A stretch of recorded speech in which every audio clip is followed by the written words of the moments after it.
السلام عليكم، اخباركم يا شباب؟ انا عاوزكم تركزوا في الديت ده كويس علشان في نقطه مهمه هنشرحها مع بعض دلوقتي. هيتغير لو اتنين كملوا للاخر هيكسبوا فري سكند ديت ويا تيجي يا الدور الجاي. هاي هاي. احمد. اولا، اول غلطه عملها الشاب ده غلطه قويه جدا. داخل متحمس جدا، بيجري، انا اسف في اللفظ، زي الاطفال، فبيدي انطباع مش كويس تماما. نادين، ايه عندك كام سنه؟ تديني كام سنه؟ 24 25. ايه ده، انت اول واحد تديني سن اكبر. ايه ده بجد؟ تديني سن 23؟ أصغر. 21 سنه. 21 سنه جامد فشخ. انا 25. اه. طيب ايه بتعملي في حياتك؟ انا في تخصص ميديا فبحب اصور وكده يعني. طب ممكن تصوريني؟ انا اصلا ممثل. اوه جامد. ما تخافيش. تاني غلطه الشاب ده عملها وانا متاكد ان محدش خد باله منها. الشاب ده حركاته، انا اسف اعذروني، حركات انثويه. البادي لانجوج بتاعته حركات انثويه. ركز تاني وشوف كده. 21 سنه جامد فشخ. انا 25. اه. طيب ايه بتعملي في حياتك؟ انا في تخصص ميديا فبحب اصور وكده يعني. طب ممكن تصوريني؟ انا اصلا بص انا بص ممثل. ركز، بص ايده. ما تخافيش، مش همثل عليك خالص. فانا بص ايده. تمام. ايه جدا. ايه صورتي ايه قبل كده؟ عملتي ايه قبل كده؟ صورت فيلم قصير، يعني صورت كذا في افلام. واخد بالك من الوضعيه بتاعته؟ واخد بالك من الوضعيه؟ هل انت حاسس ان دي وضعيه واحد قاعد مسيطر، قاعد تقيل في نفسه؟ ما اعتقدش. طب كمل ونشوف النتيجه. قصيرة، بس اللي عجبني كان واحد، وعملت سيريز تانية زي فيديوهات بس ابستراكت كده يعني. انا بدات مسرح كنت وبعد عايزة كده اسال طلعت في ايه قبل كده؟ انا طلعت في ايه؟ لا انا كومبارس. عادي. لا شخص طلعت لسه في الاول. لا بقالي 8 سنين مثلت مسرح. بقالي عملت مثلا 50 عرض مسرح. عملت قالت له طلعت في ايه؟ فزنقته، قال انا طلعت في كومبارس. فضحكوا. بيحاول بقى يبرر ان هو بقاله 8 سنين بيمثل وطلع فيه 50 عرض. بيحاول يغطي على انه كومبارس، يعني بدل ما كان خدها بهزار وعدى الموضوع، لا، بيحاول يثبت لها ان هو شخص جامد، بس هو بس طلع كومبارس يعني.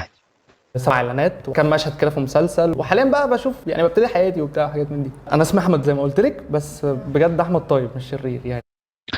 اسمه احمد بس احمد طيب. بيحاول يثبت نفسه في كل كلمه بيقولها. انا كومبارس بس انا جامد قوي. انا اسمي احمد بس أنا احمد الطيب، والله ما تخافيش مني. وهي حرفيا قاعده مركزين كده، قاعده مميله لقدام، بتراقب كل حركه فيه. مش محتاجه اصلا تقول له انت احمد شرير، لا، لان هو هيثبت لها انه طيب. مش محتاجه تقول له انت كومبارس بس كويس، لا، هو هيحاول يثبت لها ان هو كويس. هي حرفيا مش بتعمل حاجه غير انها بتسمعه بس، قاعده بتقيمه، بدل ما يكون العكس ان هو لا بيقيمها، لا، هي اللي بتقيمه. مش شرير خالص بجد. يعني انا من لا انا مش بقلق من احمد، انا بقلق من عمر ويوسف. صحابي بجد والله، بس طيبين برضو يعني. احنا الشله كلها يعني كلاون يعني. بيحاول يقلل من نفسه، وانا نصحتكم 20 مرة اوعى تهزر انك تقلل من نفسك او حاجة انت تملكها. فبقول انا عمر ومش عارف ويوسف صحابي، بس احنا كلنا كلاونز. يعني انا اسف في اللفظ، كلاون دي بتتقال على المعاتيه يعني، او الاشخاص اللي بتتغفل يعني. فانت كده بتقلل من نفسك، هزرت بس بتقلل من نفسك. بص بقى النتيجة، انا عاوزك تبص بس على النتيجة. كلنا يعني. انت ارتبطتي يعني قبل كده كام مره؟ يعني انت ارتبطت كم مرة؟ غير الموضوع من موضوع الصحاب، مش عارف يتكلموا ليه، اما غير الموضوع مره واحده. انت ارتبطت كم مره؟ البنت نفسها اصلا مصدومه، مش فاهمه ايه اللي بيحصل. هي عارفه انه توتر جامد. النتيجه آه، شكرا. ترفضني؟ كما توقعنا، رفضته. بوظ كل حاجه. كانت منجذبه في الاول، كان عاجبها شكلا يعني، ولكن الدخله بتاعته، الاسلوب، اثبات نفسه ليها، ضيع كل حاجه. الشاب ما شاء الله يعني حلو، شكله حلو، جسمه حلو، ممثل، ولكن ما قدرش يتعامل معاها. قد يكون منجذب ليها فلذلك غلط كتير. فتعلم النهارده ان انت تكون هادي، تقيل، ما تعملش حركات تقلل منك، ما تهزرش هزار يقلل منك.